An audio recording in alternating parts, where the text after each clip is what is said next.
and it was sent to the Trenton Times and the Trentonian newspaper, posted on the first floor room board in City Hall, and filed in the city clerk's office. Formal action will be taken. Roll call. Mr. Blakely. Ms. Caldwell-Wilson. Present. Mr. Harrison. Present. Mr. Michelle. Mr. Rodriguez. Here. Ms. Vaughn. Present. Present. So just for the record, because of the health issue, Council President McBride is delegating the chairmanship of this meeting to Council Vice President Caldwell-Wilson.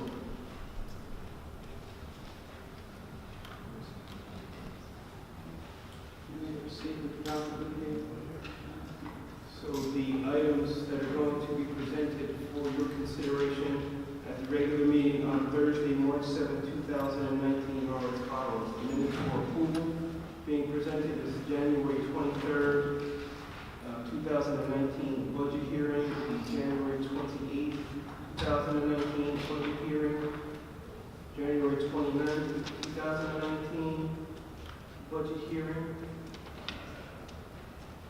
Check that date. February 7th, 2019 regular meeting, and February 21st, 2019 executive session minutes. We have items from communications. There are 0 petitions and 1 report for your acceptance from the city clerk's office, submitting 2 applications for approval. One is filed by the St. Francis Medical Center Auxiliary to hold an on-premise handbag raffle, our handbag bingo on April 7th, and the second is a raffle application filed by the Mount Carmel Guild of Trenton to hold an off-premise 50-50 raffle on May 23rd, 2019. There are no ordinances that will be presented for second reading or public hearing. And the resolutions will be presented as follows. Resolution 19-51 is a resolution authorizing the city of Trenton to conduct an accelerated tax sale prior to June 30th, 2019.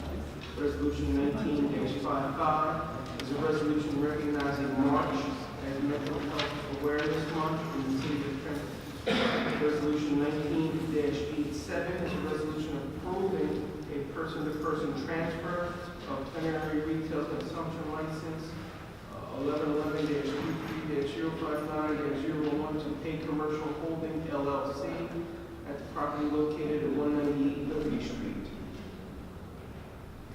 Resolution 19-88 is a resolution approving a person-to-person transfer of plenary retail consumption license 1111-33-097-009 to Dake Waterfront Enterprises LLC, the address located at 50 Riverview Executive Park.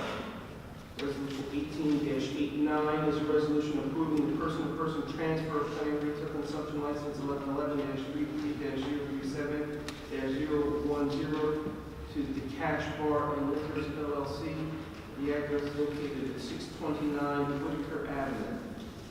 Resolution 19-90 is a resolution authorizing the opener settlement of a workers' compensation claim in the matter of Scott Cyber versus the City of Trenton in the claim amount of $5,090, inclusive of attorney fees and costs. Resolution 19-91 is a resolution authorizing the reopener settlement of a workers' compensation claim in the matter of Edward Quinacki versus the City of Trenton in the claim amount of $2,650, including attorney's fees and costs. Resolution 19-92 is a resolution authorizing the City of Trenton to apply and accept a grant pursuant to the Body Armor Replacement Fund Act by the New Jersey Division of Criminal Justice, Department of Law and Public Safety. Resolution 19-93 is a resolution awarding a contract to a fair and open process to Goldberg, Mathler, Sage, Mitz, Pfeffer, Bonshi, and Gill, attorneys at law, to conduct in-rim foreclosure services on behalf of the City of Trenton, Department of Housing and Economic Development, in an amount not to exceed $400,000 for legal fees and reimbursed expenses not to exceed $600,000. As we were very respected, Councilman Blakely has arrived and taken the dais at 5:37 p.m. Further for your consideration is Resolution 19-94, which is a resolution authorizing change order number 1 to the contract with George Cootis PPG and Construction LLC for the additional repairs and rehabilitation of the Reading Senior Center. The change order amount is $8,541.40.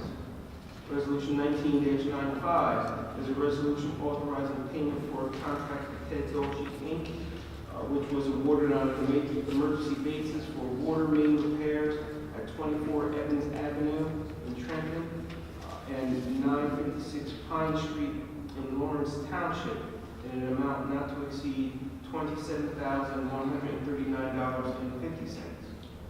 Resolution 19-96 is a resolution authorizing payment for a contract with Ted Dolce, Inc., which was awarded again on an emergency basis for water service repair at 200 Pennington Avenue in Trenton in an amount not to exceed $32,020. Resolution 19-98 is a resolution authorizing a contract with BMG Group for roof repairs at the Solid Waste Management Facility in conjunction with the County of Mercer Cooperative Contract Purchasing System Agreement in an amount not to exceed $266,785.94. Excuse me, Mr. Anderson, I thought that was pulled. That was full pending them providing you with supplemental information. Which we haven't received. So that will be removed from consideration.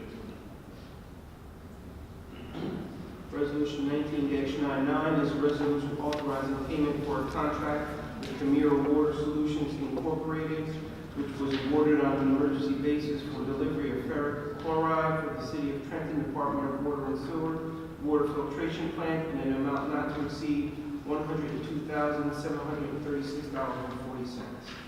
Resolution 19-100 is a resolution awarding a contract through a fair and open process to Agri-Environmental and Laboratory Services to provide laboratory and water quality services for a period of 1 year and an amount not to exceed $117,130. Resolution 19-101 is a resolution awarding a contract through a fair and open process to Keller and Kirkpatrick Incorporated for engineering design and construction inspection services for the intersection improvements at Warren West State Street, East State Street intersection in an amount not to exceed $26,400. Resolution 19-102 is a resolution authorizing assignment of the tax sale certificate to Nines Collier LLC, the address located at 862 Parkside Avenue. Resolution 19-103 is a resolution appointing Deborah M. Fox, Chief Tax Assessor for the City of Trenton. Resolution 19-104 is a resolution authorizing emergency appropriations to the state fiscal year 2019 temporary budgets of the City of Trenton Current Fund, an amount of $125,000, and that will be a roll call resolution.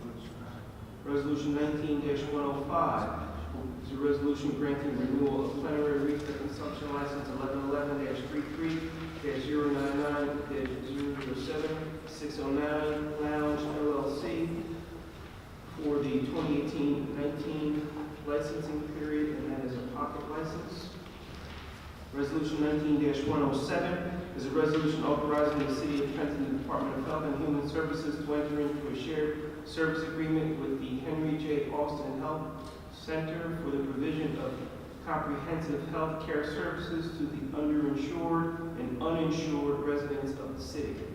Resolution 19-108 is a resolution awarding a contract to a fair and open process to Mott McDonald for professional engineering services for the disinfectant lab project, reduction plan, evaluation, and recommendations plan to reduce the formation in an amount not to exceed $80,450. Resolution 19-109 is a resolution rejecting proposals received and canceling Resolution 18-778 for architectural and engineering services for the Department of Housing and Economic Development. Resolution 19-110 is a resolution authorizing the advertisement for the submission of sealed bids to lease certain real property owned by the city located at 19 Hale Avenue.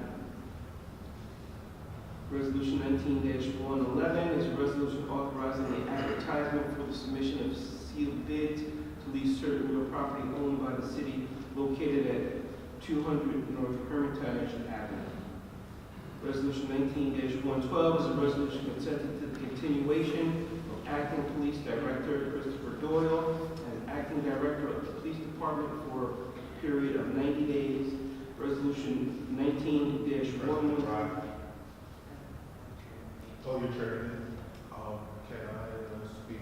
I have a few questions for Director Doyle.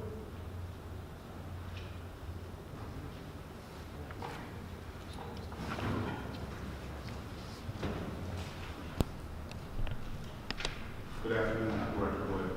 Good evening, Council. Can you just give me a brief update on your progress over as acting police director? Sure, just in general, so that we can get an idea of what you've been doing and the progress in terms of crime. I mean, you believe what's in the newspapers. It seems that crime there hasn't been any kind of heinous crimes in the Trenton borders for some time. Can you kind of give me an understanding of where we are in terms of murders and shootings and other information? Overall, our crime is down, overall by 22%.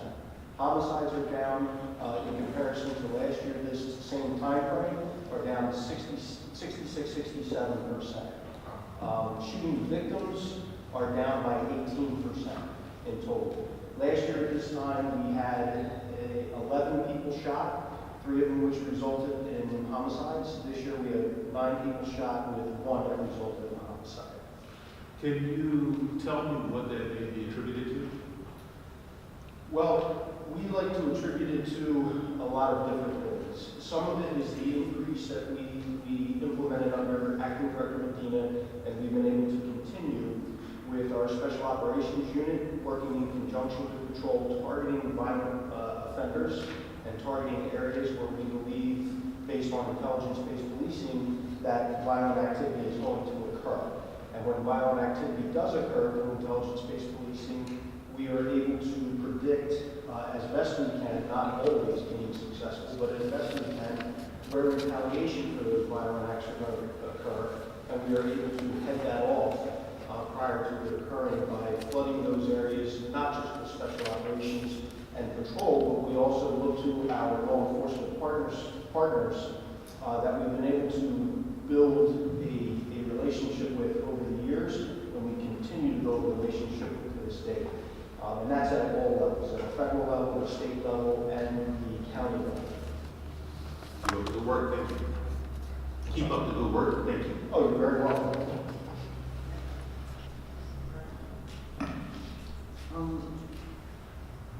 Detective Doyle, Assistant Director Doyle, excuse me. I would just like to ask just one question. It is about the uniform crime report. I wanted to know if what you're stating here today, will the uniform crime report reflect this when it comes out next year? Because I am quite aware that the uniform crime report is always a year behind. And what I'm asking you now is that would the information that you're giving to us today, will the uniform crime report reflect this information? It absolutely should. There should be no reason why it should not. As time progresses, obviously, the Department of Crimes are reported for those statistical purposes. And as I said, in 2019 over 2018 thus far, 11 shootings with 11 shooting victims, with last year with 3 homicide victims, this year 9 with only 1. Homicides, sex assaults this year, unfortunately sex assaults have increased. Last year there was 2, this year there are 4. Robberies, we are way down in robberies. Last year at this particular time, through March 5th, we were at 64. This year we are at 35, so we are decreased by 45%. Aggravated assaults are slightly up, but aggravated assaults range from anything from someone being shot, someone being stabbed, someone being hit with something, all constitutes an aggravated assault. I just wanted to put on record that the information that you're giving us here today is what the Uniform Crime Report will be collecting this year, knowing that the report is always a year behind. Thank you. Yes, it should. Thank you. Councilman, thank you, Director. Councilman Santiago? I have a question for the, probably the business administrator. What I like to know is what are the results of the search? How soon are we going to have a permanent police director?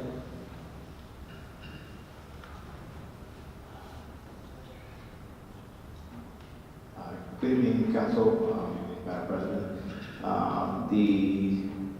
The committee has reviewed several applications, and we're in the process of selecting a group where candidates will be interviewed in the next couple of weeks.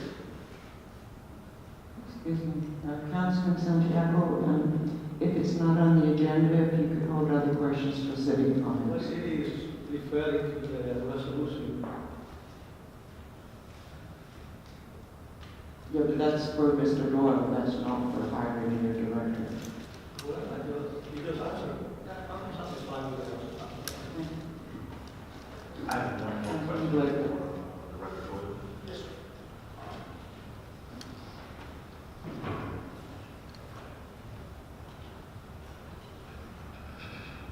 I noticed you said that sexual assaults went up 50% from 2 to 4. Can you tell me if there are any strategies being utilized by police officers to address this increase? I know it's in terms of numbers, it's not a great increase, but in terms of percentage, it is. And can you kind of give me some insight into how you all are adapting to that increase? Well, we do it through information that goes out to the public.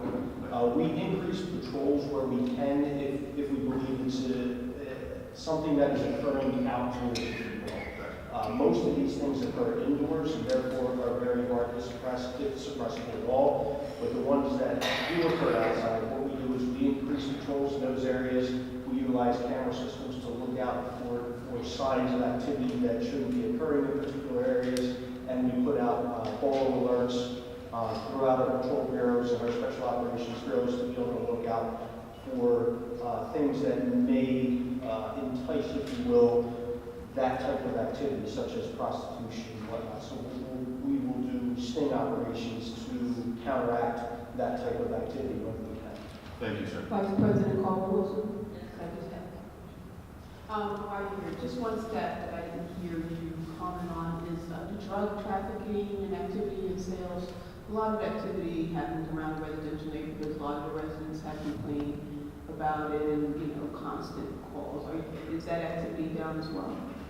Yes, we concentrate on that activity mostly with our special operations unit. Obviously, patrol officers would be on the lookout for that as well. We have our violent crimes unit that works throughout the day. They target areas that are plagued with narcotic activity.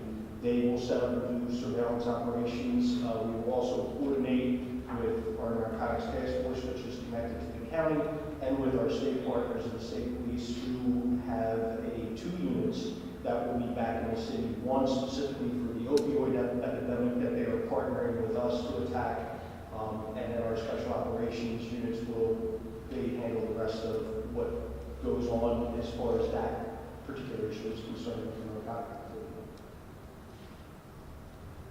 Thank you, Director. You're very welcome. Mr. Harris? Resolution 19-113 is a resolution consenting to the continuation of acting Housing and Economic Development Director Arch Liston as acting director of the Department of Housing and Economic Development for a period of 90 days. And resolution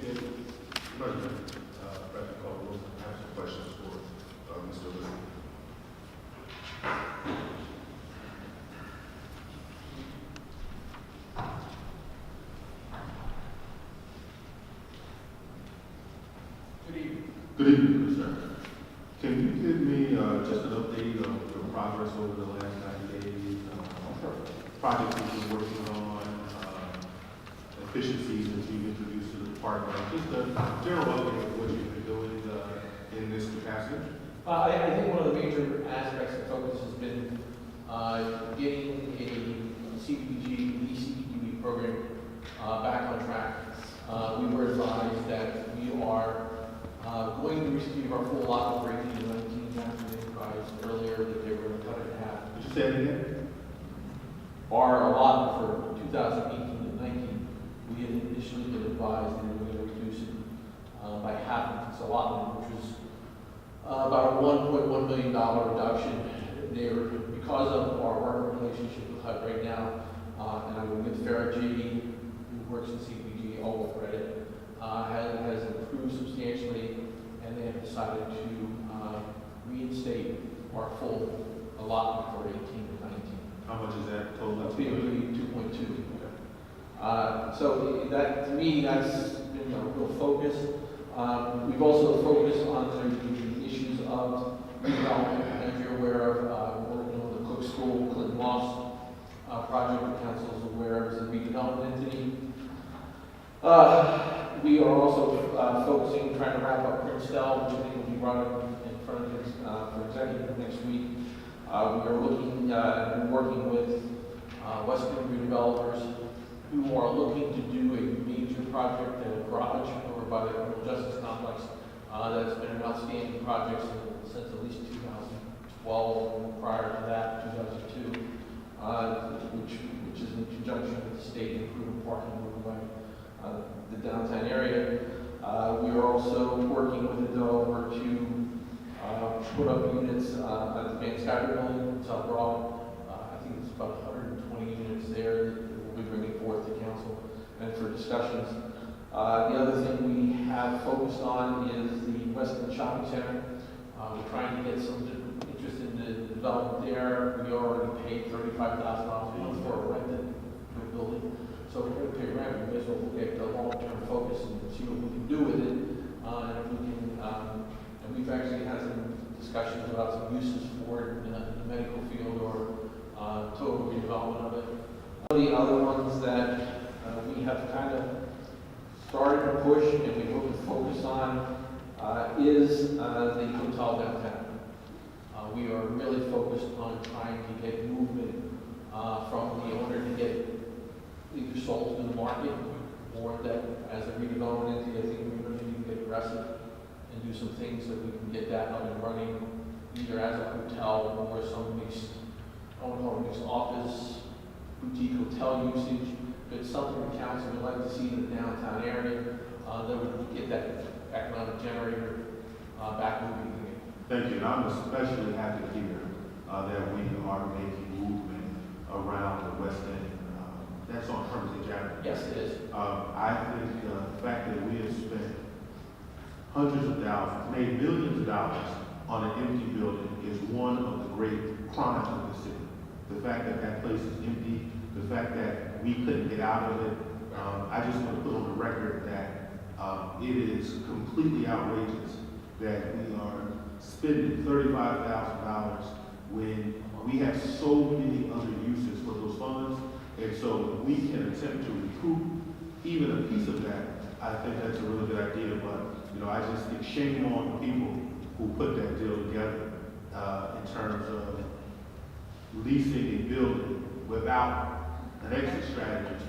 And we dumped tens of thousands of dollars. I mean, it's just, it bothers me in the city. Millions when you have closed libraries, when you have other departments in the city that are strapped for cash, and we're literally pouring money into someone who's laughing all the way to the bank. And so, I think that there's justice in the world. Whoever put that together would, go away for a long time, because it's a great robbery of the city for us to spend that kind of money on an empty building that we're not even using. And that's why we're looking at it from the fact that we're going to spend the money. Absolutely. And we're forced to spend the money by the courts. Then let's get aggressive and try to maximize this for long-term. Absolutely. City. I agree. Thank you. Sure. I'm very glad that you're doing that. Thank you. Vice President Cole.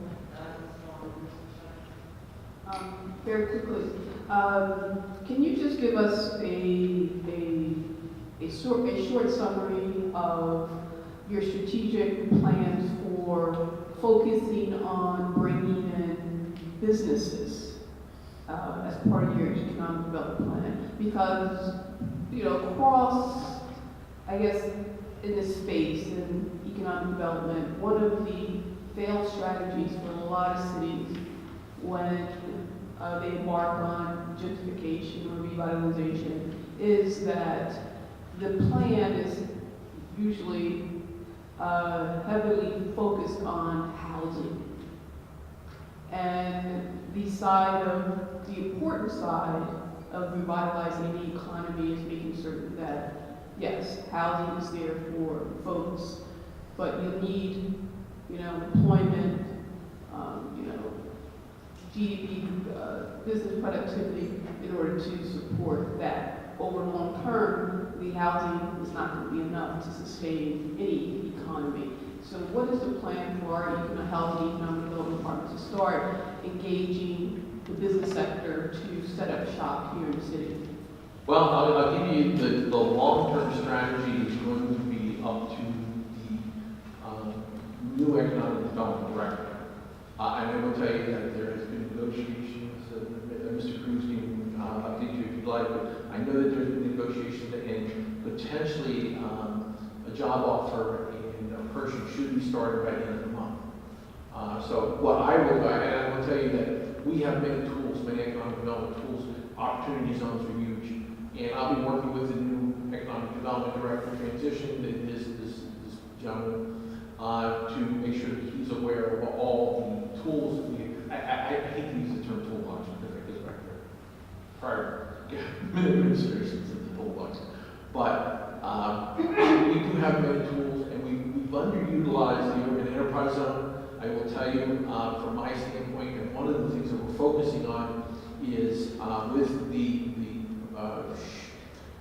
aggressive approach to the hotel is utilizing non-taxpayer dollars and utilizing urban enterprise zone dollars for that purpose. So we don't impact the taxpayer, we get that back. Which is the original intent of urban enterprise zones before. One of the things that we've been meeting with the state has been the regeneration of those dollars back into the city. I don't know if you're familiar with how UZs work initially, but there was a large, a certain amount of that sales tax that we brought back into the city, and you could use, and then you could be what we second generation funds. We have about $1.1 million in second generation funds right now that we're sitting on that we have not utilized through prior years, that we need to take that money, let's use it, let's get some things rocking, and at least in the short term, and with the new guy coming in, working with him, so he understands that if he doesn't understand communities and different things to get it. Wonderful, thank you so much. Sure thing.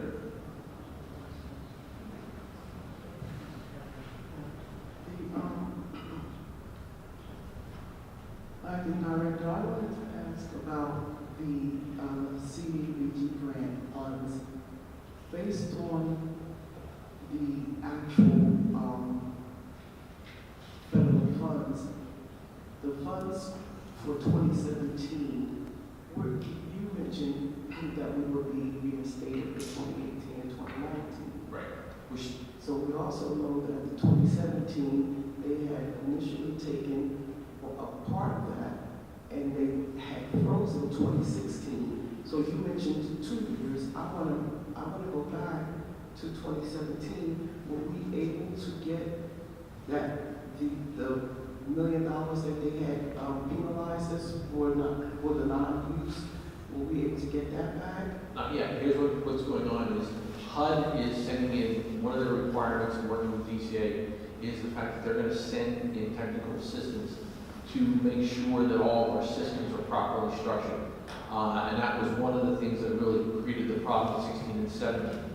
If we can prove that we can get with their assistance, that we can get our systems up and running and making sure that we are fully staffed, making sure that we know how to do it, then they will loosen up 16 and 17 or release it to us.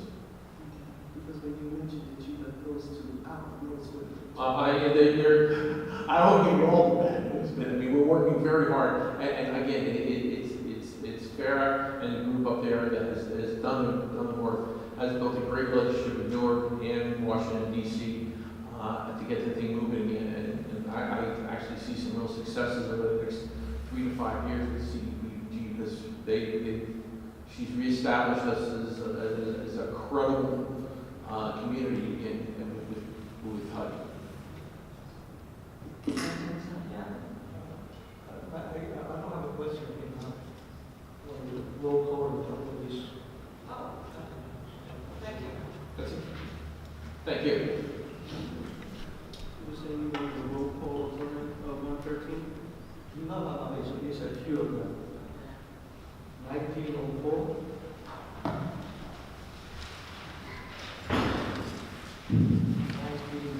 1993. If I ask questions about this, it's a lot of them. So, will you ask questions? You ask questions. In 1993, I have a question on the expenses, not to exceed $600,000. Questions on that? What I had in the docket is give me enough information. The legal fees, yeah, they disclose the legal fees, how much was it for this, how much was it for that. All the information, you should be online when you get the email. I saw that, but ERC reimburse expenses. That was my question. What out of those were the reimbursed expenses? That's not the way it is in the 1993.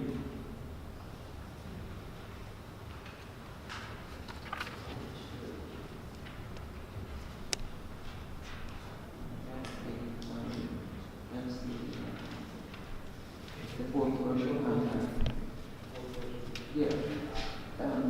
So I had requested a list of all the properties that this company is supposed to foreclose on, and I did get them 130-some properties with the cost. Did you get that? So what is the other questions you have for Ms.? The $400,000 for legal fees, and then $600,000 for expenses. Okay, you want to explain? Sure. When you do indirect foreclosures, you're basically quite entitled on the property, and there are filing fees you have to pay. There are title searches, substantial title searches you have to do, and you have to sometimes pay for extensive title searches. There are, believe it or not, one of the things we have to, they utilize is Ancestry.com, because you have houses that have been, so we've got to pay for a subscription to Ancestry.com. There's just a substantial amount of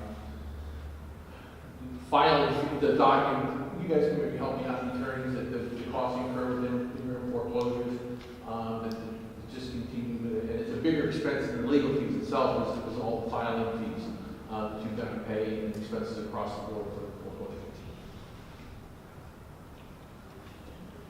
There are a few reasons on that. There was a few reasons. I was looking at them. One was rejected because it said that the amount per property was less than $6,000. Something like that. Less than $6,000, like half. But that proposal was rejected. That wasn't considered. The other questions, there was not the information I got. I saw the one that in the internet. It left me a little bit confused. And I was a real estate agent, so license. So you know the cost. I know the cost. Yeah. And when you're reversing that, going into and trying to clear that title system, you get judgments, and you've got to follow up judgments, and you've got to follow up on you get federal tax liens, you get bankruptcies. To make it easy, how many properties is it? Something like that. How much per property are we spending? That will be very easy.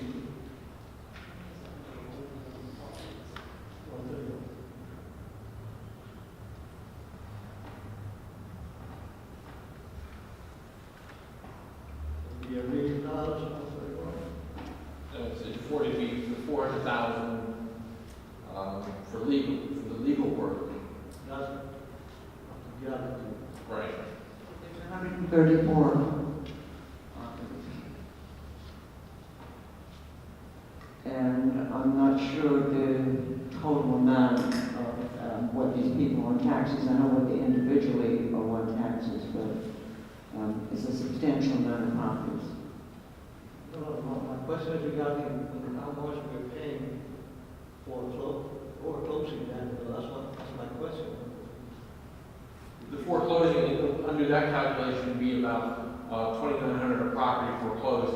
And actually, it's going to break down cheap, should break down cheaper than that once we get into the specifics of the contract. So this is not to exceed, and if there's more properties they can do, if there's more money, we can come back and cancel and advise if there's a change that's coming here.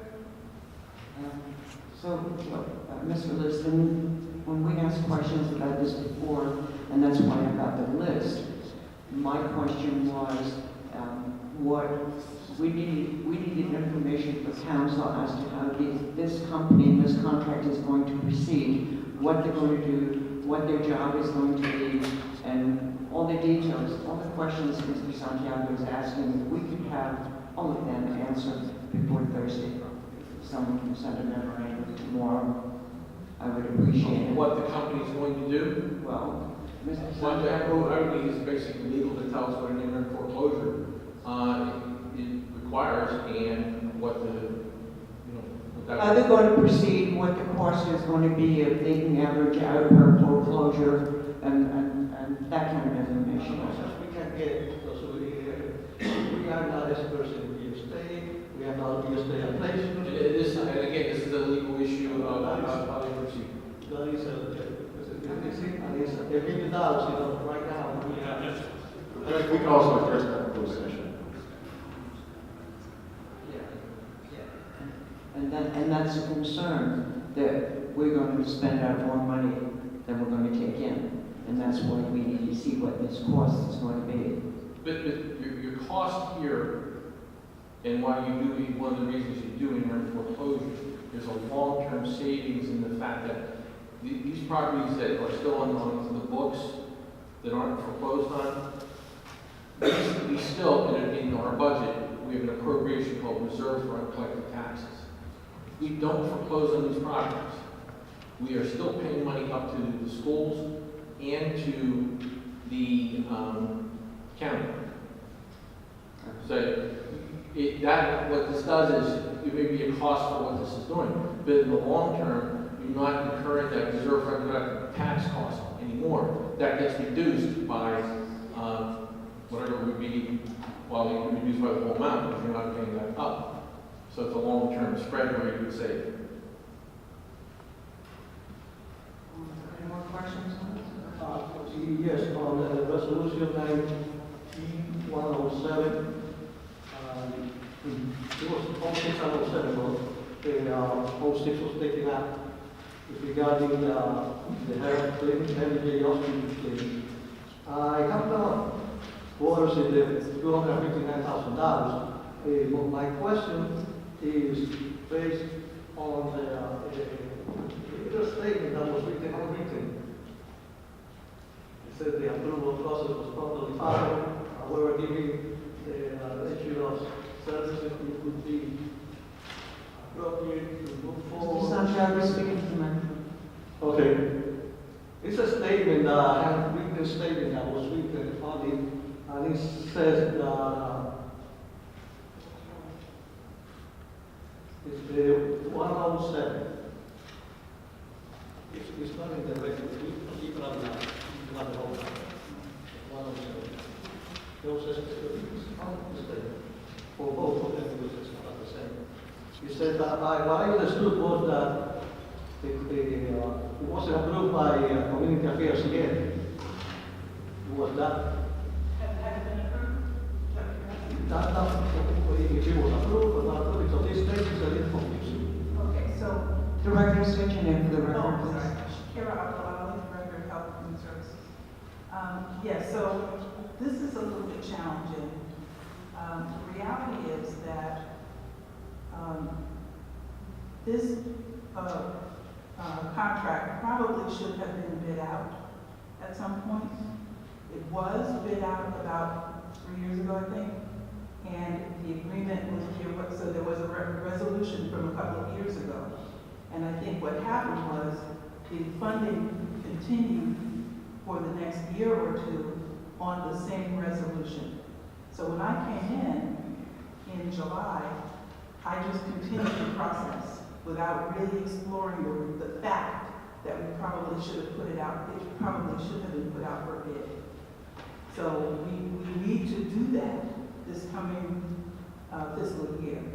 In the meantime, DCA has said that we need to have a resolution in place that is current. And so for that reason, we're coming before you for that resolution, for this resolution. But Henry J. Austin is the only facility in town that doesn't. I understand. I was a patient of that clinic in the 90s when they first started.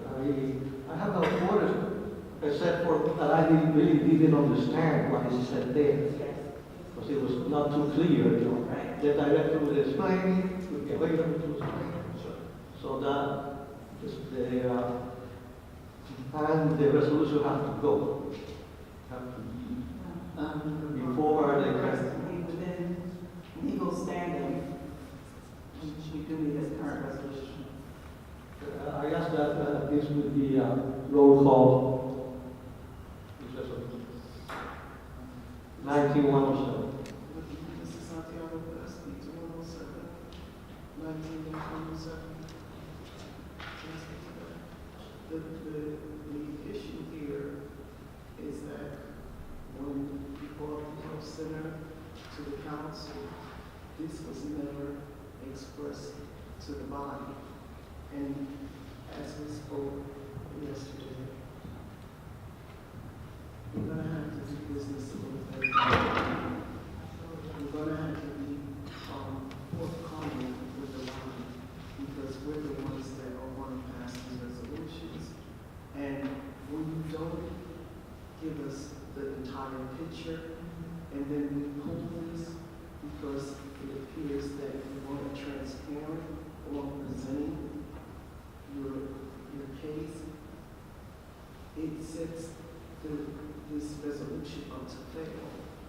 And so I just want to be very clear to the administration and anyone representing the residents here in the city.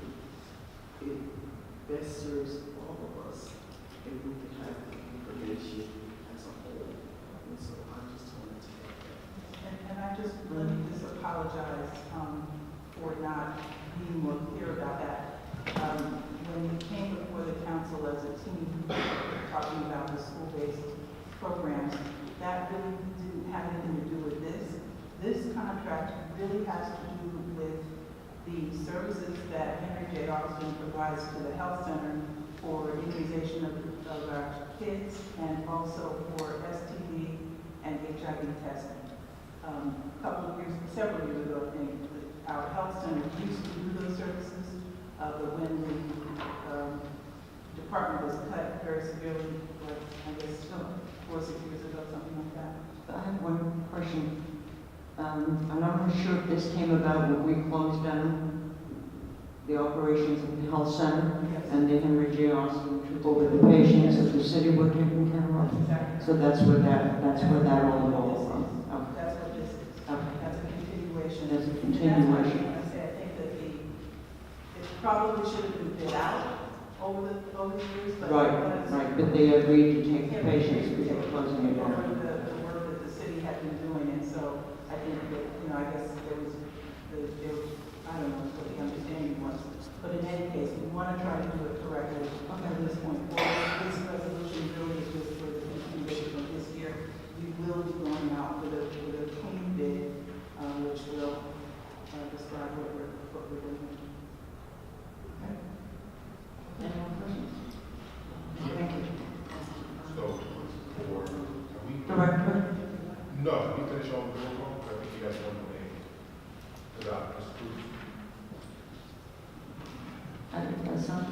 Councilman Santiago, have you finished with the ones you want to go home? You are, okay, thank you.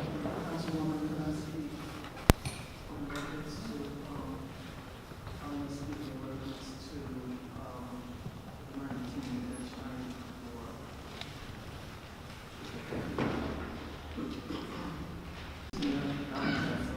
Several more times, I apologize. 19-94, is a resolution authorizing a change order number 1 to the contract with George, I can't pronounce that last SPTG and Construction LLC. Who would answer that question for 19-94? It is a change order for $8,541, and that's not the issue.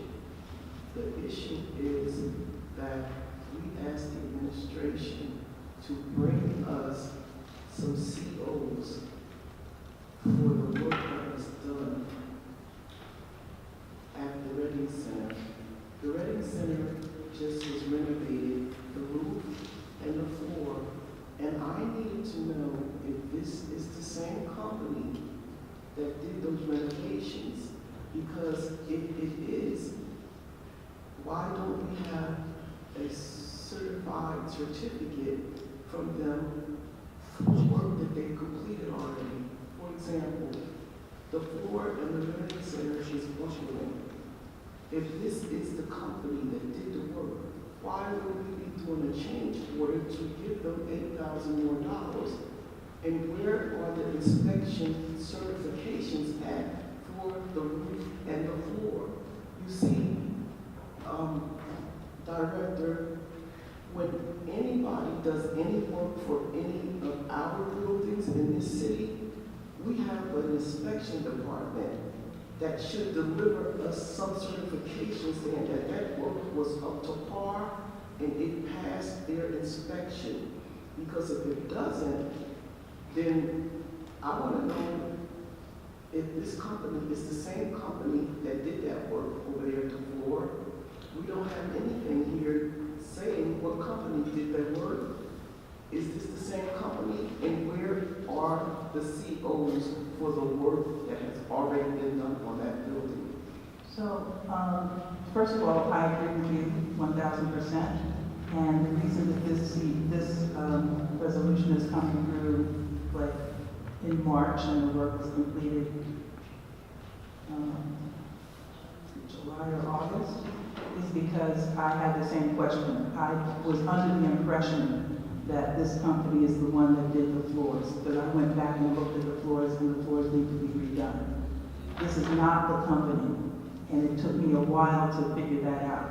I still don't know who the company is that did the work, but I was holding this payment because I thought they were the ones. Like I said, it took me a little while to figure out that they're not the company, and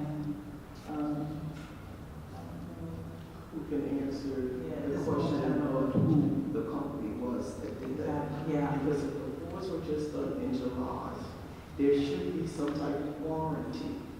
Madam President, give me till tomorrow and I'll try to get that information for you. Okay. Tomorrow morning. Yes, and when you get that information, Director Cruz, acting director for a minute, I would also like the CO. I need to see who gave the stamp of approval for that work. Okay. And so, and let that be the way that we conduct business in the future. If anybody come here and do work and they complete the work, have our inspectors do their job, go out and certify that work. If the work is no good, I want them to tell those people that they have to redo the work, because we should not have to go out and put another contract out for work that has been done in less than 7 or 8 months. So our job is to get those inspectors out to do certification on that, on the work, okay? Mr. Grossman, so the change order is for $8,541, and I hope the work hasn't been done because we're supposed to get this for approval prior to the work being done. This work has been done. So the work was done without prior approval of this expenditure, and that's not the way it's supposed to work. The contract already out of the building? Yeah. CO? Where's the CO from the inspection department for the work that they did?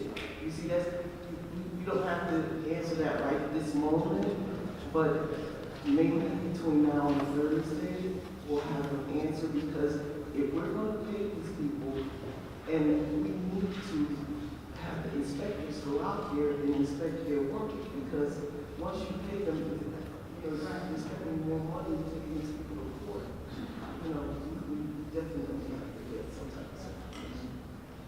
The change order required the replacement of unforeseen rotting wood members, repair beams from a car impact, reframes stringers at both rear stairways, and I guess they were crediting the city for window protection. So what I will do, Madam President, is that I will look into the as to whether there was a need to do a code inspection, which is different than the national construction inspection, and bring that information before the council, or submit it tomorrow as well. And if you can't find out who the flooring contractor was, I think we need to. Yes.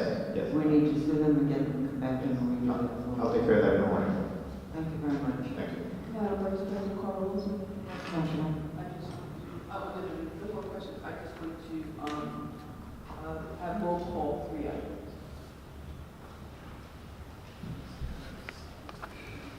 Should I move forward? 1995, 1996, and 1999.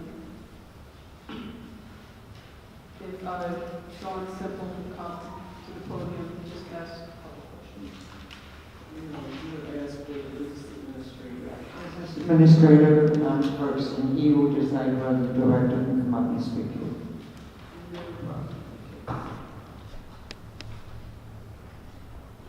95, what?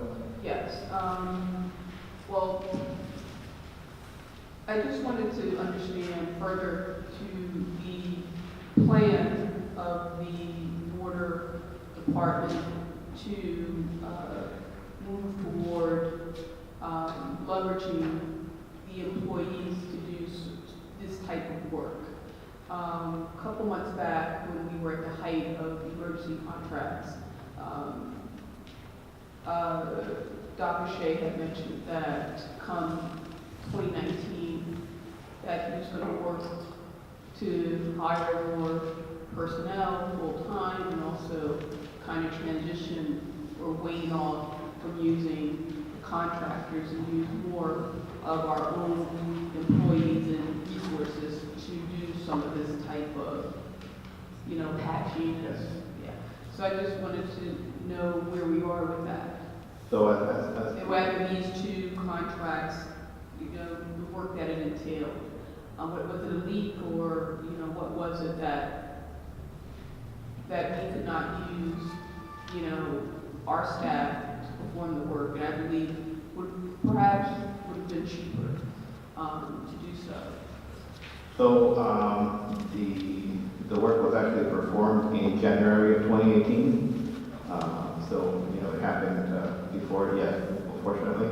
And I believe it's the same situation with the other resolution. Yes, both of them are actually in January of 2018. Okay, terrific. Yeah. And then 1999, that's the purchase of the ferric chloride. Yes. If I'm not mistaken, I remember we did a contract that did go to the fair and open process via RFP. Why aren't we drawing down on that contract for the same product?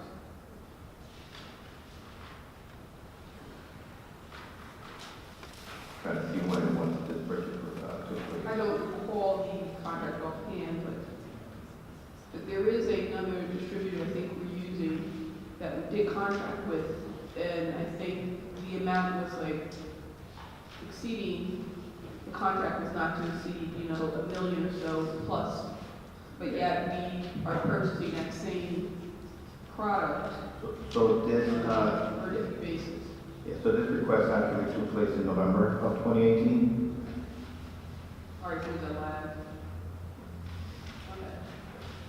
All right, Thank you. thanks. Mr. Harris. And finally, for your consideration will be Resolution 19-114, consenting to the appointment of Adam Cruz as business administrator after advice and consent is sought by Mayor Luciano. President Caldwell, I think can I speak, I have Mr. Cruz come to the, Ms. Cruz.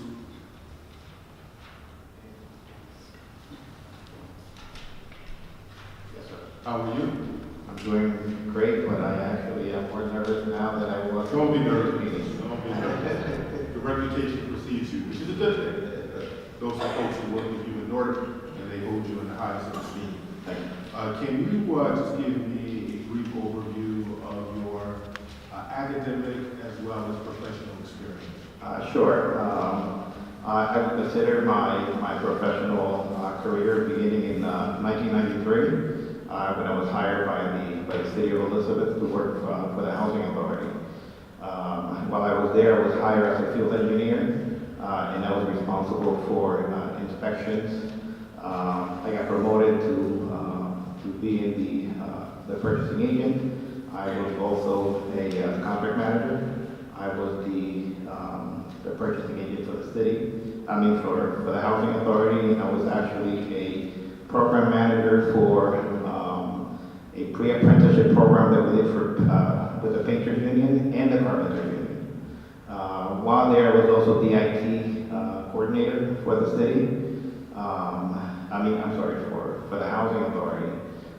In 2006, I then went to work for the City of Newark as the Chief of Staff to Councilman Gonzalez. So I do know what it feels to be on that side of the days. I represented Councilman Gonzalez for 2 years. Pretty much puts you in contact with constituents on a day-to-day basis. The City of Newark has 275,000 residents. It's actually with similar needs as of the City of Trenton. So I do know what you're going through. I was there. My responsibility was to oversee the day operations of the city, of the office. Each councilman in the City of Newark actually has 5 aides, led by the Chief of Staff, and I was the Chief of Staff to the councilman. In 2008, Mayor Cory Booker then offered me the job to be the purchasing director of the Division of Central Purchasing for the City of Newark. In 2010, I was actually promoted to be the Assistant Business Administrator. I stayed in that role until my departure in 2006, where I then became the Business Administrator for the City of Perth Amboy, which I held until this past year, and now I'm here. Can you outline your educational experience? I'm sorry? Your educational experiences. Yes, I have a bachelor's degree in science, and I began my master's degree actually with Fairleigh Dickinson University. I don't have a master's degree because of financial constraints. The credits are a little heavy once you go into a master's degree, and so I have a very young family, and they have a lot of needs. Well, listen, I totally understand. Your track record professionally speaks for itself. I mean, it's a really unique blend of legislative as well as executive experience, as well as working for an authority. And so, I think you're definitely eminently qualified to be VA. Can you tell me a little bit about your vision for the Department of Administration? Yes, well, when you look at the City of Trenton, as you are all aware, I've been here now for 3 months. But since my arrival, I have noticed, and in Arch also, who was an active VA for almost 3 months, we both share the same sentiment that at some point the city stopped growing, not just in development but also in policy. And it's something that I would also consider structural, probably structural making of how to run a government.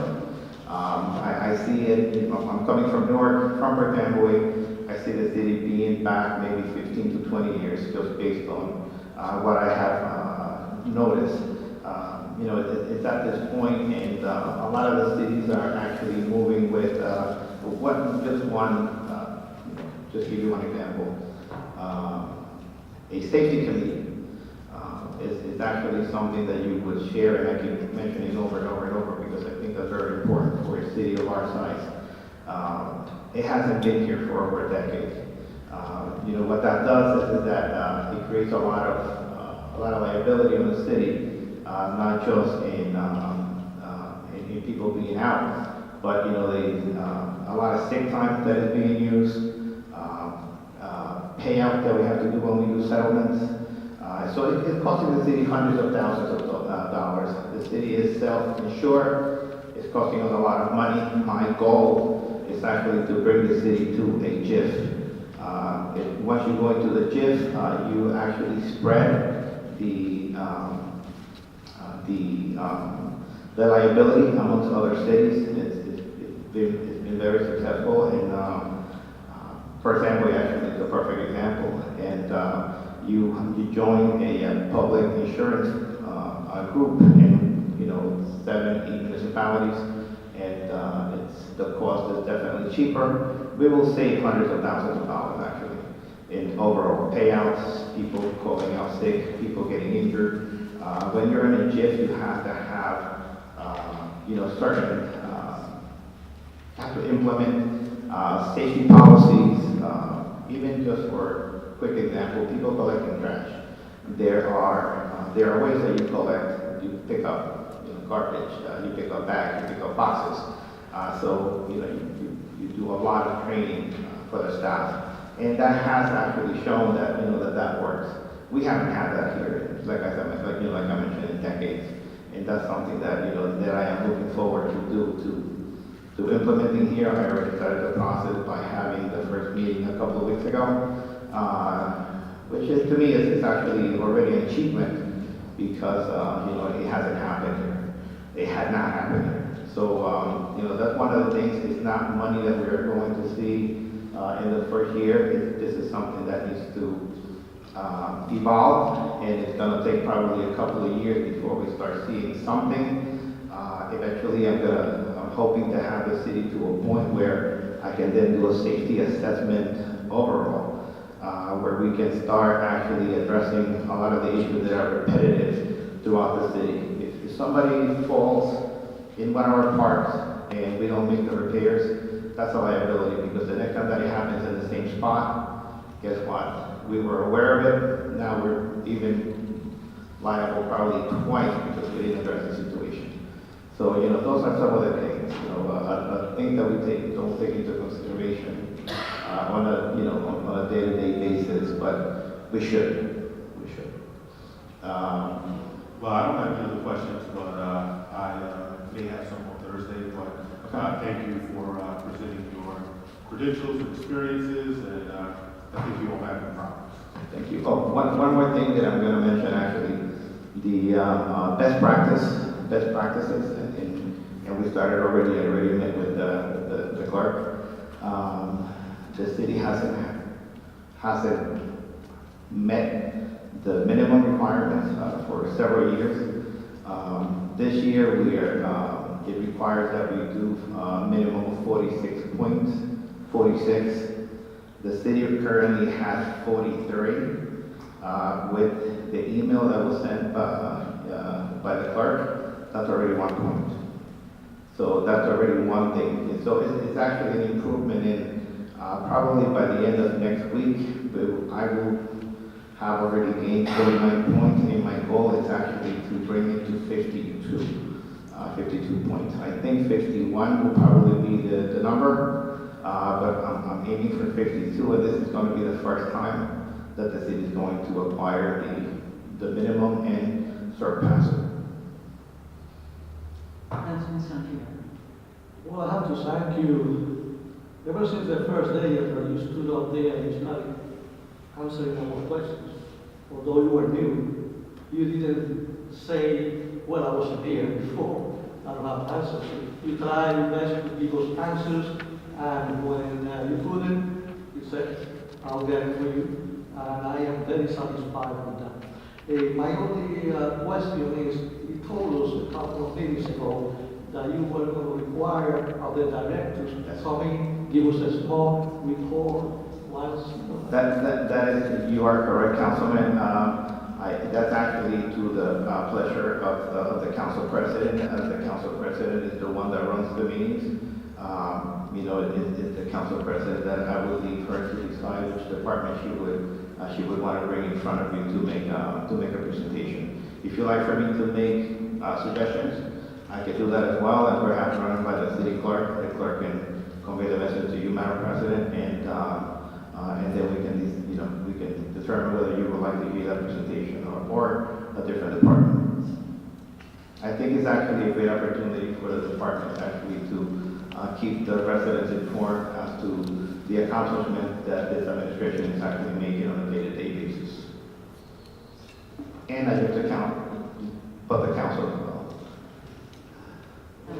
I don't believe you have to be nervous. I believe that we are satisfied with the job in the city, and you're looking for the future of the city, not the future, but because you're coming from far away. And you took, it's not a lot of money, so you took it.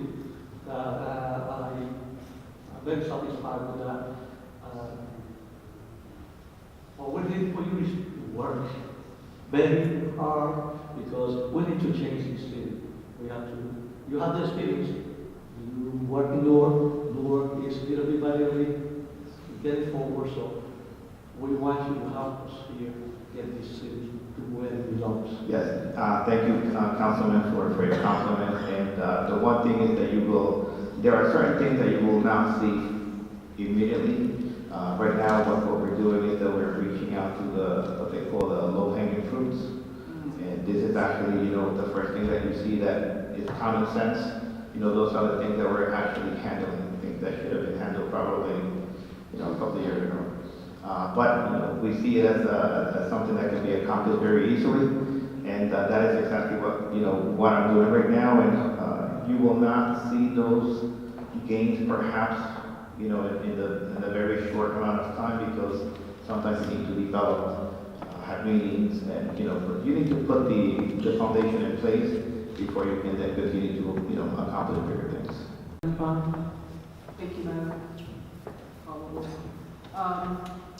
I just wanted to say, of course, I support your appointment. Thank you. I just want you to kind of give us some guidance as to, I know you've met with all department heads and you're working very closely with the mayor and et cetera. Well, today I had an opportunity to take a look at our governor had given his speech on our state fiscal 2020 budget. And one of the things that he commented on that he's going to be doing in the next couple of days is meeting with the credit ratings for our state. And it's a prudent thing to do that any manager of the city should, or government should do, or keep a close tab on. And I was wondering, you as the business administrator, what are your plans or outlook for the governance of our fiscal policy here in the city and getting us back to, getting our credit rating back to a viable rating, and getting us back to self-governance. So we're addressing the fiscal policy and the regulatory issues that we as the city of Trenton has been, severely crippled over the last decade. So I was wondering any advice that you can give our council, our mayor, as to how we can move forward in getting some of these issues resolved. Yeah, so good point, Councilwoman. A lot of the things, as as I mentioned, we need to create a foundation. The city right now is in a really bad financial situation because of the capital city aids, having been taken from the city by the former governor, creating a really bad financial deficit for the city. It takes a very long time, not a very long time, but it will take years for us to be able to be self-sufficient, because we need to spark, the number one thing is we need to create new revenues. We cannot create new revenues if we are not investing in redevelopment, economic development in our city, economic development for the businesses,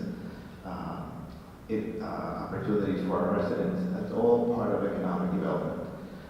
It will be key to have someone that this council can work with on a day-to-day basis, and the council can feel comfortable in doing redevelopment.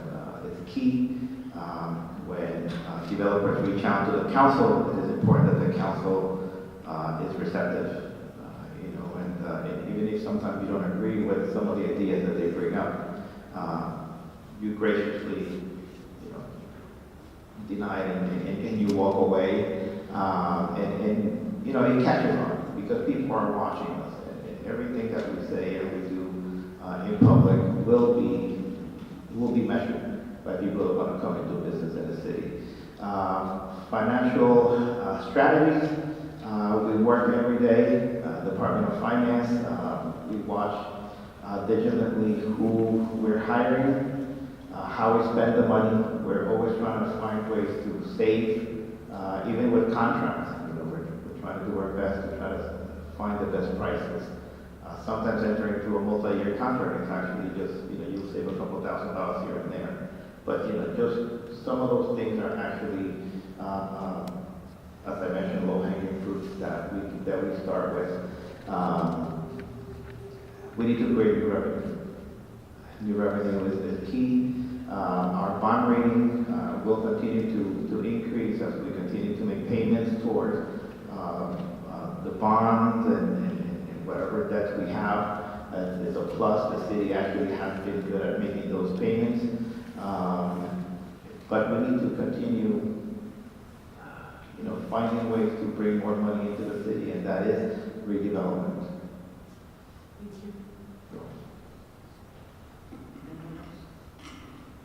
Thank you, Mr. Cruz. Thank you. Thank you.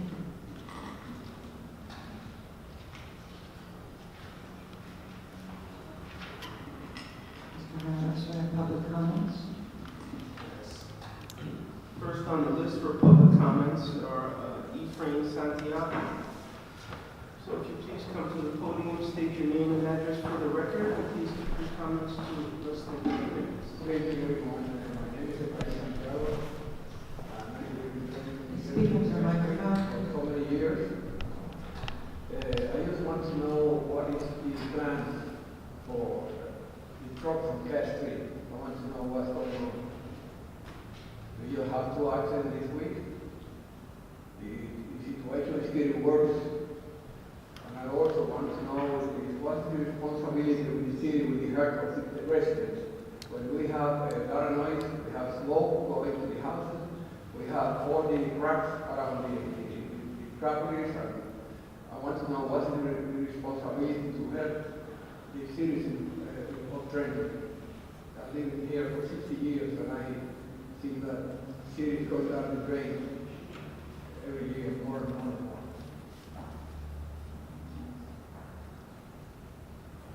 Councilman, if any of the council people have a response, they'll use solicited comments in the next comments. Well, just want to. Sir, we can't answer your question right now. We have to hear everybody else's questions, and then the civic comments, you'll get a response. Okay, I've been here many times and I just want solutions, that's it. One solution.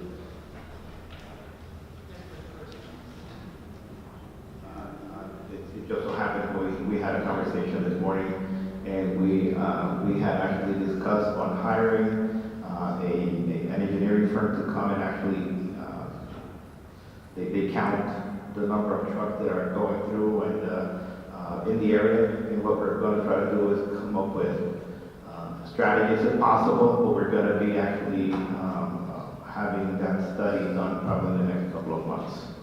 This is actually for the trucks that are coming near the tunnel, and because after 9/11, you are not permitted to travel through the tunnel with trucks, so they have that prohibition, and they have to come into the city.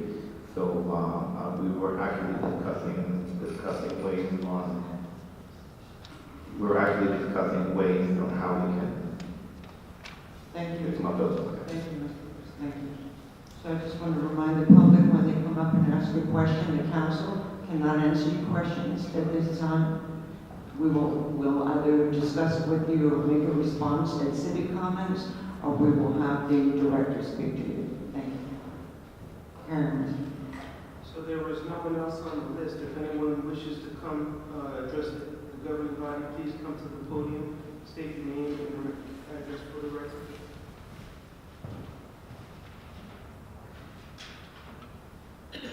Good evening. My name is Michael, 15 Cornwall Avenue, Trenton. Recently, I dug into a little bit the taxes owed to the city by the former hotel and any property, any liens against it. I dug a little further and looked at the utilities owed. And since we've been talking a lot about the waterworks lately, according to the most recent bill that was issued on December 12th, it looks like that property owes the city about $72,000 in back water payments. And I was wondering what we were doing on the collection end of Trenton Waterworks to make sure that the money that's owed is being received. Because I'm wondering if any more non-residential properties have bills that are in this amount, because it seems to be a lot of money that's owed. Thank you.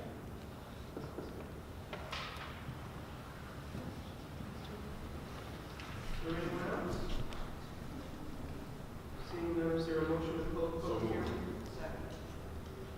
Mr. Blakey? Yes. Mr. Harrison? Yes. Mr. Michelle? Mr. Martinez? Mr. Rodriguez? Yes. Ms. Vaughn? Yes. Ms. McBride? And Ms. Colville? Yes. Public comments are closed. Next on the agenda is city comments also. Councilman Duncan. Yes, greetings everyone. I hope everyone is well. Keep my comments short today. I'm having a community meeting on for the West Ward on March 13th at the Hermitage Avenue mini police station, and I hope folks from the West Ward come out.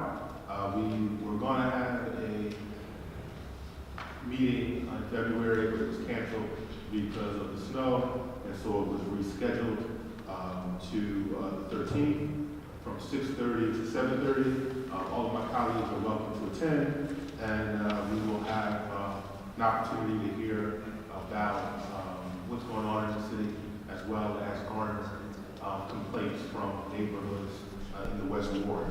Additionally, I'm going to have a forum for the East Ward at 6:30 in the East Ward at the mini police station on Greenwood Avenue for the East Ward on March 20th from 6:30 to 7:30.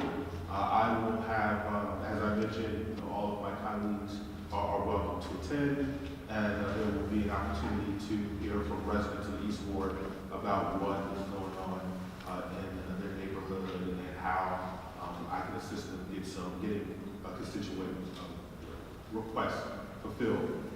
And I will have these meetings monthly. I will rotate among wards. Next month, I will be going to the North Ward, and the following month, I'll be going to the South Ward. And so I really look forward to meeting residents at least once a month so that I can hear directly from you. And thank you very much. And I hope you share the word with residents in your particular ward. Thank you very much. Have a great day. Thank you.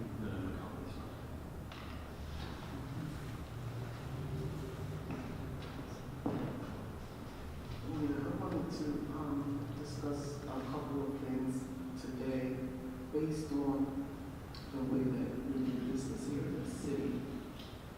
As far as the hotel is concerned, Acting Director Arch Heath Lipson, he's spoke to that. They're working on trying to bring some resolve to that. I wanted to tell you that the city has to be vigilant in going after the people that owe us money. I have a list here on my desk of over 100 nonprofit organizations that have not paid their water bill to the city. Some of them owe us round figures of 5,000. Some of them owe us figures over 42,000, 100 and some thousand. I don't want to go further with these organizations, but if the city does not come up with a way to collect this money, I will not have a problem with paying for their names and their organizations to be placed in the newspapers demanding our money. I have a problem with the fact that we have to raise taxes on the residents, and we have all of these nonprofit organizations here in our city that refuse to pay their water bill. There's only two ways that this can work. You either pay us, or we put you in the paper and we demand our money publicly. But I'm going to give the administration a little time to work on that, because I don't have the same patience that the administration had when we're looking at an 11-cent tax increase on the citizens and the small businesses. Everyone has to do their part. So I'm urging the administration to do their due diligence in trying to offer some type of program for these people to come in, because at this point, I'm ready to send the shut-off guy out and shut the services down to every organization in this city that does not pay us any taxes and runs up a water bill to $42,000, $50,000, and $60,000. That is outrageous. And the second thing that I would like to say just to the administration is that I'm hoping that with all of the new directors coming on, that we move to the best practices, as the business administrator was stating, because I went to a seminar on Saturday, and they spoke about the accelerated tax lien. Most cities don't even know what an accelerated tax lien is, because they do not allow themselves to fall into that trap. They spoke to the extent that most of the time when you get into that accelerated tax dump, that is one of the hardest things to get out of, because you have to keep going and keep going and keep going, because in order to get out of it, you have to at least skip a year in order to pull yourself up from the dump. So what I am suggesting to the administration is that we determine how we're going to come up with that dump, because the accelerated tax bill was factored into the budget. But what they didn't tell us when Mr. Zelensky came in front of us, he did not tell us that there's a penalty to going into an accelerated tax sale. It's just like if you cash a CD in or an IRA account in early, you have to pay the penalty for cashing in early.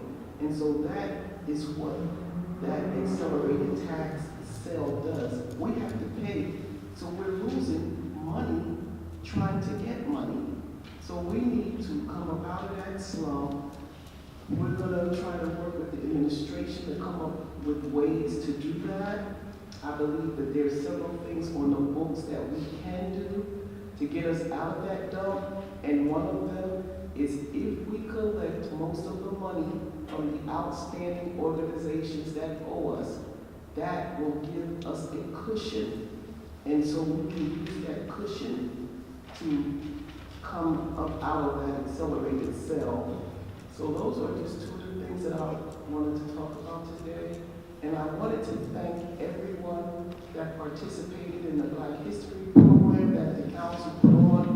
I want to thank all of my colleagues up here because they went into their pockets to provide everything that we had that day. I thank each and every one of them. I would like to thank Mr. Cruz and Maria. They were outstanding. I'd like to thank the Health and Human Service Department for getting the seniors to the event. I would just like to thank everyone for their participation. Thank you. Mr. Senator. Yes, I would like to first talk about what Mr. Santiago was referring to.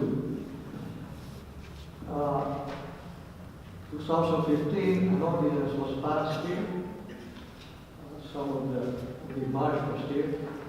Was sponsored by George Moschar, prohibiting traffic through the entire length of Cass Street. That was after the 9/11, so 9/11 is a poor excuse. That's not really what happened with that tunnel. First, a tunnel should not have been built there. There was no need for a tunnel there at all. If you go there, that was a waste of money. Whereas at the beginning, the trailers were allowed to go through, but according to what I was told, they were cracking the tunnel. There are some structural defects in that tunnel. So that's why they closed it for trailer traffic. The same thing that those trailers were doing to the tunnel, they are doing it to the residents of Cass Street. All you have to do is go by Mr. Santiago's house. See the tracks, sidewalk, steps all over. You have to try to patch it, but it's useless. It's useless. Last week we had 2 accidents. One in the corner of Senna and Cass. One of the trailers, I don't know what happened, probably his brakes went off and went to the side and hit one of these power poles. They have worked there, PSCMG and the city, for almost 2 days to repair the house. Almost 2 days. Closed, cast, lighting. Now, 2 days after that, another trailer, now instead of turning from 129 to cast, they decided that they would turn in Laylow. They stopped totally to Thursday. Another trailer, 2 days after the initial incident, went and took down another power pole. So they had to close their street until they fixed it. There was, the neighbors were without power for the whole day. Those trailers, especially Thursday, that is chapter 14 of the city code, prohibit those trailers over 4 tons to go over small streets in the city, right? With those, they were to be ticketing them. There was on Cass Street, when Mr. Medina became the director, he said there were a couple of sheriff officers that used to go there once in a while, and they were giving tickets to their trailers. The mayor said that it's useless because the map, the state map, was changed to accommodate those trailers to Cass Street. Not any other street but Cass Street. Cass is a small street, and well, this ordinance probably is nothing because we have to do what the federal say. The federal say it's okay for those trailers to go, instead of going to the tunnel, go through Car Street. It's 4 blocks, but it's a small road. It's not designed for trailers. And there's only a few minority residents there, black and Latinos living there. They don't count. They don't seem to count. They count only for the past 3 years. I've been after this case in the Santiago. We even went to the state senate, but Senator Turner was pushing, but it didn't go anywhere because those trailers belong to these huge corporations, these big money corporations. Some of them, they carry hazardous materials, chemicals, stuff. They are bringing them from New York.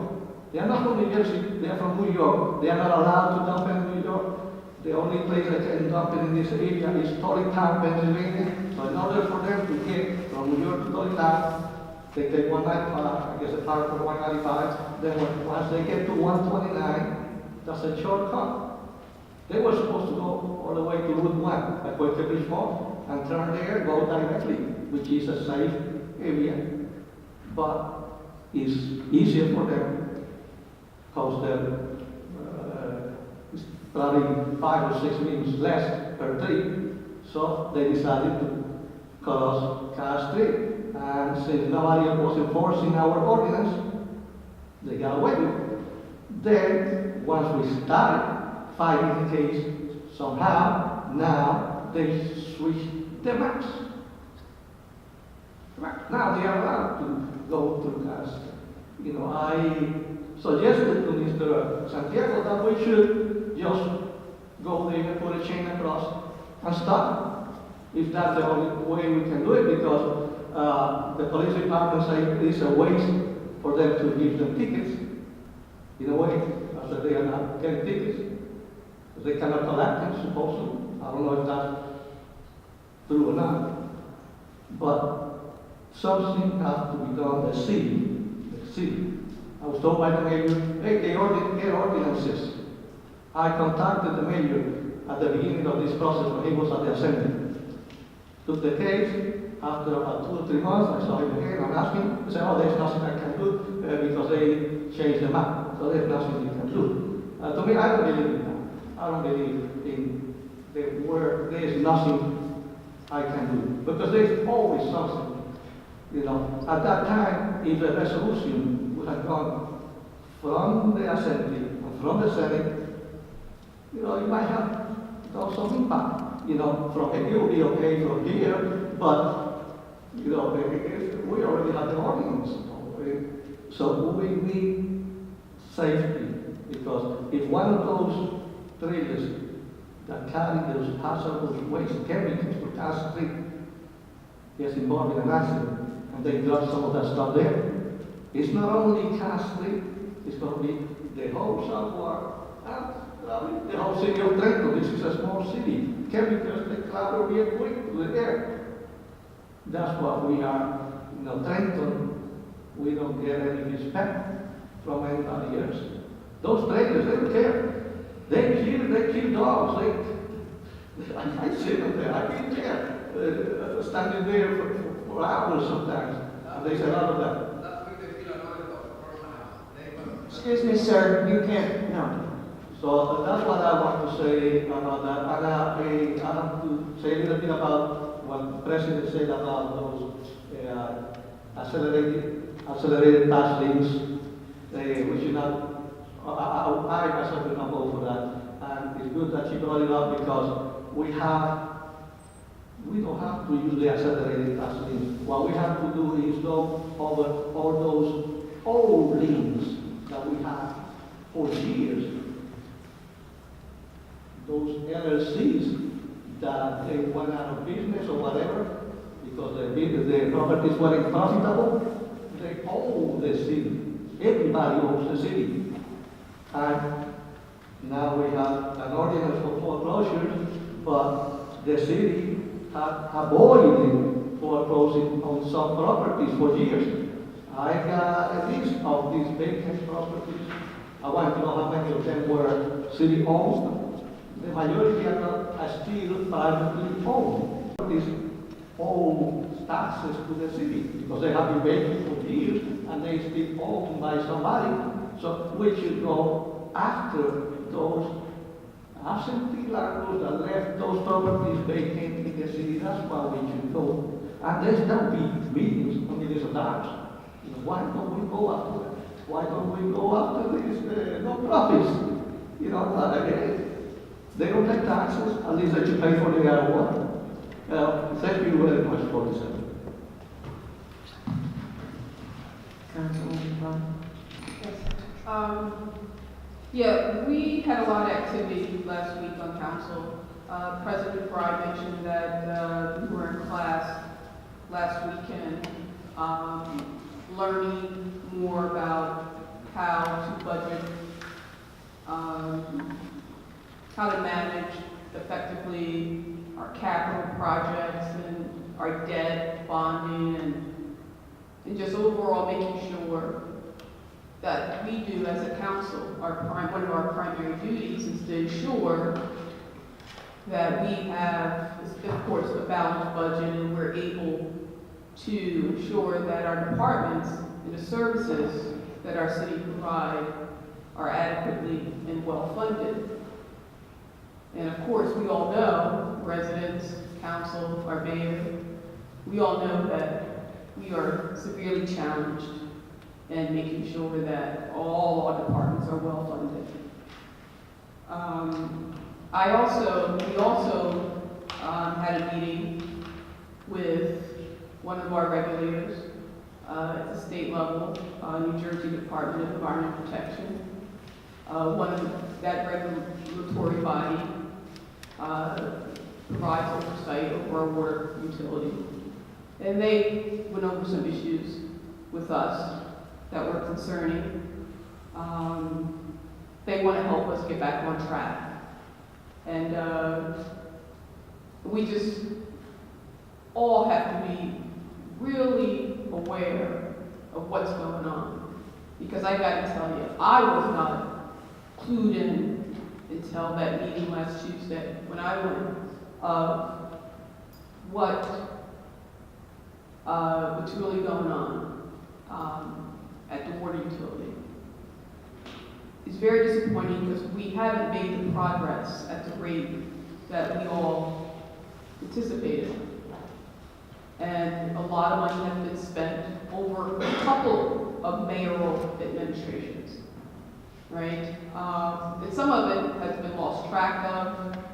But we don't just lose track of monies and projects in the water department, we lose track of money and projects in other departments as well. The police department, we have a project that's off track there as well, multi-million dollars, no outcomes, no product, no delivery. And we have not got any updates as to when we can anticipate a turnaround in the project. Same thing, repetitive, same repeat at the water company. The water utility, I should say, excuse me. So I look out and I see all the directors, I see the public works department out there daily struggling to meet the expectations around our services with no minimal funding. You know, we take out bonds and loans to support the water utility. We need to start taking out bonds, loans to support some other services and build out the infrastructure there. In the public works, we have old equipment. We only have a couple of sweepers that are functioning. At times, I think there should be a review of each department, thorough review, inclusive of the water utility, to really understand what the requirements are, what the need is for, new tools, new vehicles. So I want to work with the business administrator, the mayor, the come up with some solutions, because that's what the state is asking us to do. Like, the city of Trenton, you guys really need to up your game, get your act together, because the gauntlet's about to come down on us. Commissioner McCabe, regarding the water company, said that she's at her ends. She said that all the state agencies, civil service, the DECA, DEP, have supported Trenton, has approved hiring and the water utility. To date, we all know our council, President McBride, along with partnership with our union, ASME, gave a great job fair. We had qualified applicants, and not one of those applicants were hired yet at the water utility. DEP has reported that those 52 jobs are still open.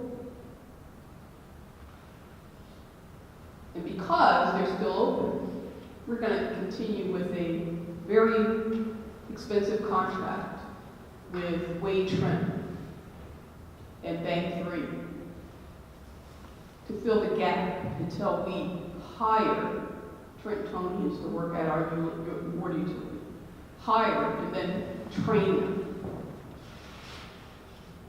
Still haven't done that work. Here we are, 2019. Some of the activities and work is assigned since 2010. So, I'm really concerned. We're going to get hit with more violations in the coming days. We're going to get hit with fines upward of hundreds of thousands of dollars. Largest fines ever. Close to $300,000. $500 a day. So, I don't know what everyone else knows or understands about our progress here in the city across different departments, particularly our water utility, because that's the most pressing issue of the day. So we're not on target. And the grade is not good. But we should all be concerned as residents. We really need to put pressure on our mayor and administration and the management over at the water utility to start working with council, to start working with the state regulators, to get that department back on track, and get that water company to be state of the art. I don't know how much money it's going to take, but right now, 2010, we're at $47 million of funding of loans that we put forward, that we signed off on this council over the years to have certain infrastructure improvements performed, and they have not been done. So the only question to ask is, when are they going to be done? Our state is saying that no more restrictions. They'll approve hires, they'll do whatever it takes. We have to do the work. They say that we are delinquent on our end. So we just got to get it done, folks. I don't know how we're going to do it. I don't know how much fines we have to pay, because we damn sure can't afford it. Taxpayers, we can't take anymore. Who's going to pay those fines? $300,000.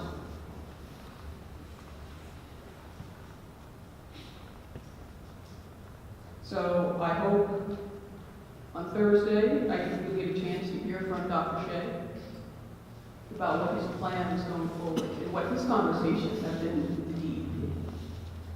Getting that water utility back on track. They're telling us that trees are growing out of the vents. It's as if though no one is doing any work with it. I mean, They say, okay, we're gonna have to extend the wage rate contract. Why don't we want to extend that contract? Because clearly, the folks who are contracted over there to do the work, they're not even doing the work. Trees are growing out of vents and filters at the Trenton Waterworks. Meaning, if a tree is grown out of your filters, that's been there quite some time. It's embarrassing. So, we just got to get to work across all our departments. And I don't want to beat up on the water works, but all our departments, police department, public works, and I expect these high-level officials who are executives who are running multi-million-dollar budgets in their departments to raise their hand and share with us your challenges. You need more funding, say you need more funding. Instead of, watching the department struggle and present crisis and put the city and departments, at risk. So that's all I have. Thank you for coming out, thank you for listening, and just continue to support us and hold us accountable. Thank you very much. Mr. Cruz, could I pose a question? So first, while you're here, I wanted to thank Director Abdul Ali for responding to my questions on the rescue mission and the rehabilitation center on New York Avenue.